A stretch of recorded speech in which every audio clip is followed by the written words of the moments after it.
One of the most exciting scientific findings of the past half-century has been the discovery of widespread trophic cascades. A trophic cascade is an ecological process which starts at the top of the food chain and tumbles all the way down to the bottom. We all know that whales eat fish and krill, and some people, certain politicians in Japan for instance, have argued that killing whales is good for human beings, as it boosts the food available for us to eat. And so you would think. But as the great whales declined, so did the numbers of fish and krill. It seems counterintuitive. Surely their numbers would rise as their major predators disappeared. But it now turns out that whales not only eat these animals, they also keep them alive. In fact, they help to sustain the entire living system of the ocean. Whales feed at depth in waters that are often pitch dark, and then they return to the surface, to the photic zone, where there's enough light for photosynthesis to happen. There they release what biologists call fecal plumes, vast outpourings of poo, poonamis.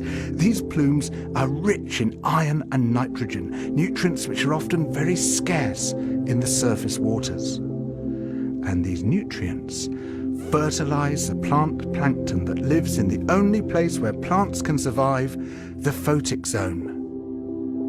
Fertilizing the surface waters isn't the only thing the whales do. By plunging up and down through the water column, they also keep kicking the plankton back up into the photic zone, giving it more time to reproduce before it sinks into the abyss. Even today, though whale populations have been greatly reduced, the vertical mixing of water caused by movements of animals up and down through the column of the oceans is astonishingly roughly the same as the amount of mixing caused by all the world's wind and waves and tides. More plant plankton means more animal plankton, on which the larger creatures then feed. In other words, more whales means more fish and krill.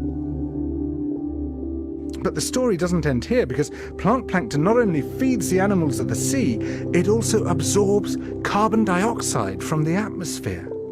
When eventually it sinks to the ocean floor, it takes this carbon out of circulation down to a place where it remains for thousands of years. The more whales there are, the more plankton there is. The more plankton there is, the more carbon is drawn out of the air.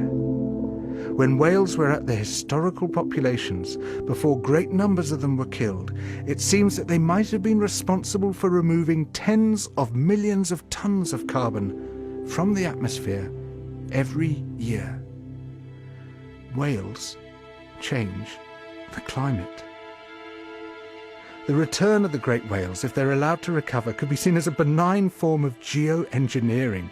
It could undo some of the damage we've done, both to the living systems of the sea and to the atmosphere.